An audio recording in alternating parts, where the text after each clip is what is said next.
Hello everybody, Nicholas Janzen here. Welcome to the channel. Today's the day we lock in and make it official. These are my final predictions for the 97th Academy Award nominations. As always, I reserve the right to be very embarrassingly wrong.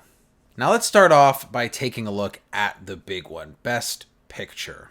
Now I'm incredibly confident about 5 of these, pretty confident about 3 of them, moderately confident about the 9th one, and then really not sure but hopeful about the 10th. As you can see here, I think Anora, The Brutalist are pretty locked in. These have been heavy favorites for a long time, long festival runs, getting a lot of acclaim in their respective genres.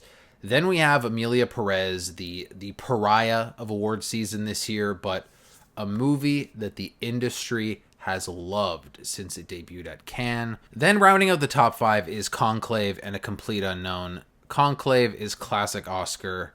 A Complete Unknown has really risen up the ranks thanks to SAG and BAFTA specifically, where it landed in the top 5 there. Then we have The Substance, followed by Wicked, Dune Part 2. Then I have A Real Pain, based off of its PGA nomination, and Sing Sing, based off of the fact that it got 3 key BAFTA nominations, and I just have this sinking feeling that despite September 5 getting in at PGA, they're not going to go 10 for 10 again like last year with Best Picture at the Oscars. Sing Sing is the little movie that could. I think it makes a lot of sense. I think there's a lot of merit to it. Now, what's outside? What misses? Well, unfortunately, Nickel Boys, which I think is just a little too late. I haven't even seen the movie yet because it has had such a slow rollout. And then also September 5, I think I'm making the bold prediction right now that September 5 will be goose-egged. Okay, I don't think it's going to get into screenplay. I definitely don't think it's going to get into editing. And I don't think it's going to get into Best Picture. I'm just going to put it out there, okay? I think there's more interesting picks in this category, as you can see. Best Director, I'm sorry to the Denis Villeneuve Dune Part 2 contingent, but I think it's happening again. I have Brady Corbet for The Brutalist, Sean Baker for Anora, Jacques Audiard for Emilia Perez, Edward Berger for Conclave. Remember, he made a big splash with All Quiet on the Western Front a couple years ago. And then finally, Coralie Fargat for The Substance. This is going to upset a lot of people naturally, but look at Denis, missing the DGA in a year where there's no big Spielberg, Scorsese, or even Nolan level director to challenge him. It's a lot of much, much, much smaller names. And that really says a lot about how Dune has just kind of imploded in its awards hype. I have it missing a couple other categories that the first got in, but I think this is honestly a director lineup that you can get very excited about. I don't think it's a total wash by any means. I'm going with the SAG 5 for Best Actor. They did it last year. I don't really see why they won't do it this year. So I have Adrian Brody for The Brutalist, Timothée Chalamet for Complete Unknown, Ralph Fiennes for Conclave, Coleman Domingo for Sing Sing, and finally Daniel Craig for Queer. Heretic doesn't really make any sense here, as much as Hugh Grant is a beloved figure and has popped up in several precursors. As far as Sebastian Stan for The Apprentice, that's another movie I think is honestly going to just get completely overlooked. I don't think the Academy wants to touch that film, whether that's out of cowardice or just complete apathy towards the movie itself. As for Best Actress, for me, this has been one of the most interesting races of the year. There have been 9 or 10 solid contenders for most of this award season. I've narrowed it down to this. It's the 4 that's been getting in everywhere. Demi Moore for The Substance, Mikey Madison for Anora, Carla Sofia Gascon for Emilia Perez, and Cynthia Erivo for Wicked. These 4 all make sense. They've always made sense. Number 5 has been the struggle. I had Angelina Jolie in there up until a few days ago when I really had to say, as much as I loved her in Maria, I'm going with Marianne Jean-Baptiste for Hard Truths. But that's tough when it's a British film that's been flying pretty much under the radar. Part of me just thinks there's something there. As for Best Supporting Actor, aka the Kieran Culkin Award, Who are the other four that are going to lose to him in this category? Yuri Borisov, who has been the surprise phenomenon of the category, an unknown name landing all the major precursors. Incredible stuff. Haven't seen that in a while. Then we have Edward Norton for A Complete Unknown.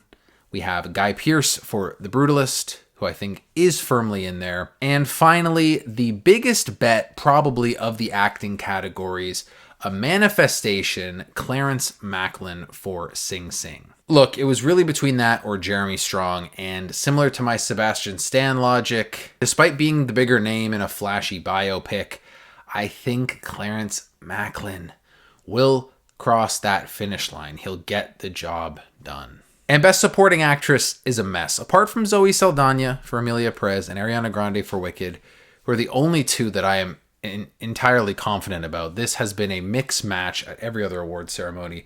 I've settled on Isabella Rossellini for Conclave, Jamie Lee Curtis for The Last Showgirl. I can't believe I'm saying that, but SAG and BAFTA indicate huge industry support. She's been just everywhere lately. You cannot escape her.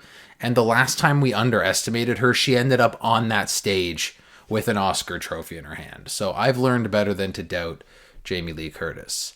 And finally, Selena Gomez for Emilia Perez. Now, you could slot in Felicity Jones, you could slot in Margaret Qualley, you could even slot in Monica Barbaro, if you will. But I am going with Selena Gomez, putting aside my personal admiration for Selena Gomez.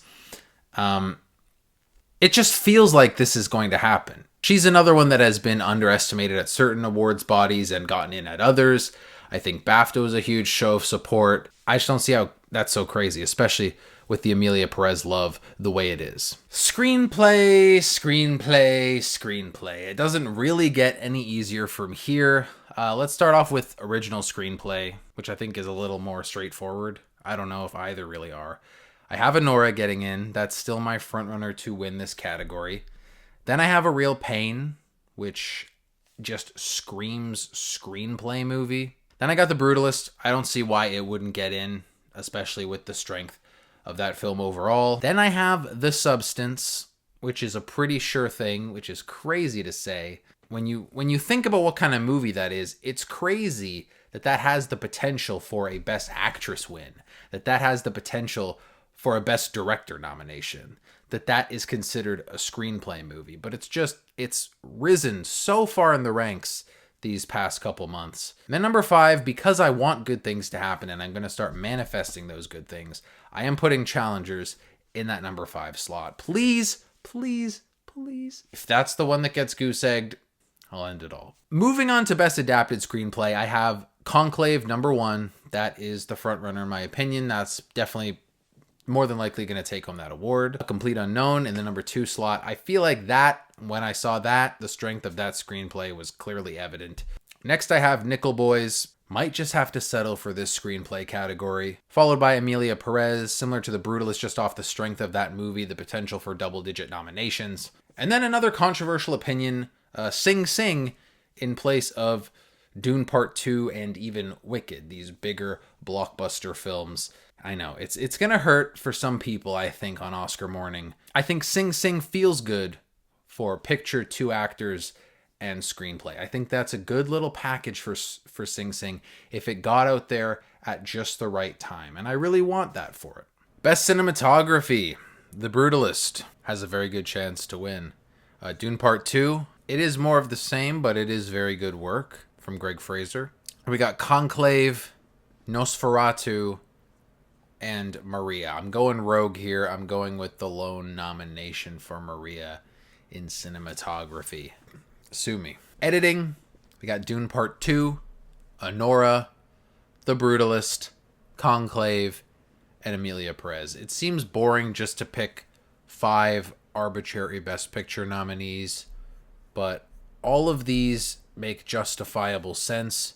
You could argue maybe The Substance gets in here, maybe A Complete Unknown gets in here, but regardless, I think the 5 will be made up of Best Picture nominees. Production design and costume design are an interesting two-edged sword. There's a lot of repeat nominations among them. So for production design, I have Wicked and Dune Part 2 leading the pack. Very craft-heavy, stunning work. Then I have The Brutalist, which is all about architecture, grand sets, variety of settings. We have Nosferatu, period accuracy, and Gladiator 2, which is a lavish sword and sandals epic that Hollywood just loves to eat right up. So costume design I have again, Wicked, Dune Part 2, repeating here. Then I have Gladiator 2, of course, at the number 3. And then we got, rounding out the category, Conclave and Nosferatu. Nosferatu is horror, but it has been doing very well across the industry guilds. Conclave, they have red robes. And you can't deny that. We're going to run through the features, international feature, documentary feature, and animated feature really quickly. I haven't seen a lot of these, so I don't have a lot to say about them, but let's go through them for posterity. International feature, pretty certain about Emilia Perez, The Seed of the Sacred Fig, and I'm Still Here. These have been consistent showings. And then in the final 2 slots, I have The Girl with the Needle and Vermilio. Emilia Perez is pretty much going to win, so the rest are just kind of pick and choose at this point. Documentary feature. I have No Other Land, Daughters, Black Box Diaries, soundtrack to a Coup d'etat, which is a pick purely off the title alone. And then finally, Will and Harper. I think this will be the rare celebrity documentary that breaks through. It's been a while since that happened. There's always one on the short list, and then it always falls short.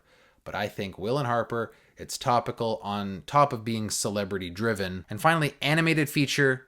The Wild Robot, Inside Out 2, Flow, Wallace and Gromit, Vengeance Most Foul, and Memoir of a Snail. These 5 have also pretty much been everywhere and sets us up for a really interesting indie versus studio face-off with Flow versus The Wild Robot. Makeup and hairstyling is another exciting category. It's got a lot of genre films in it, and I think the frontrunner right now is The Substance, which could make for a great makeup and actor pairing with Demi Moore in the same way that The Whale did with Brendan Fraser a couple years ago. Rounding out the category, I also have Wicked. We got A Different Man, which has incredible prosthetic work. That's more a manifestation than actually maybe happening, because that film's been pretty under the radar overall. And rounding it out with Nosferatu, I mean, that's just an insane movie. And Emilia Perez. It's definitely not undeserving for the Manitas makeup. Original score seems pretty cut and dry, not the most exciting category. We got The Brutalist, Conclave, Emilia Perez. Those are the 3 that I'm certain about. Challengers is in the number 4. I need this to happen. And then The Wild Robot. Because despite the shortlist being 15 or 20 movies long, not many really seem like exciting score options. And without Dune here, this is what I'm left with. And original song, El Mal and Mi Camino from Emilia Perez, no brainers. Kiss the Sky from The Wild Robot. It's generic, uplifting pop song, but it is actually incorporated in the movie. We have The Journey from the 688. This is the latest paltry attempt from Diane Warren to get an Academy Award win for Best Original Song. And then finally, another hope is Compress Repress from Challengers. If we could see Challengers get both of these nominations, we could start to do some healing as a society and realize that the choices we made maybe weren't all bad this year. The fun duo of VFX and sound. So visual effects, we got Dune Part 2. I still think this is the front runner. But number 2, I have my personal pick to win, Better Man, a movie that I've been very passionate about all year. But the VFX are honestly incredibly impressive in this movie. Not only the motion capture, the way they put these musical sequences together with the visual effects and cinematography was simply astounding. Then I have Alien Romulus, Kingdom of the Planet of the Apes, and Mufasa. Now, these are 3 from Disney / 20th Century. Planet of the Apes is a staple in this category. Mufasa does a lot of things that the previous Lion King movie did, and it's not nearly as successful at the box office, but I think it gets in here. And then Alien Romulus matches digital with practical effects in a really interesting way that I think is akin to other sci-fi movies that get in here, so I could easily see that happening. And sound, I think some of these are going to repeat. We have Dune and Wicked, as well as A Complete Unknown, Amelia Perez, and then again Alien Romulus. Ever since they combined these categories, it's been harder and harder as to what they will do in terms of sound editing versus sound mixing, but I'm pretty happy with this, at least for now. And then finally, for your reference, best live action, animated, and documentary short. I don't know much about any of these. I haven't seen any of them. So as always, I took the top picks on Award Expert mixed with what titles I thought sounded the catchiest, funniest, or most striking, and made my predictions accordingly. And that's what we got, all 23 categories for the upcoming 97th Academy Awards. Look, is Amelia Perez going to do very well? Yes, it is. A lot of the frontrunners, like Anora and The Brutalist, I think are going to get their fair share of nominations. There's going to be some disappointments. There's going to be some snubs. We're going to roll with the punches, okay? There's going to be some nominations you're not going to be happy about. You can all sit back and just hope that those ones aren't the ones that are going to win. But as always, leave me your hot takes, your predictions in the comments below, and subscribe to the channel for more award season coverage. As always, you can follow my TikTok, Instagram, and Letterboxd for more things movies and more things me. I've been Nicholas Janzen. Oscar, I hardly know her.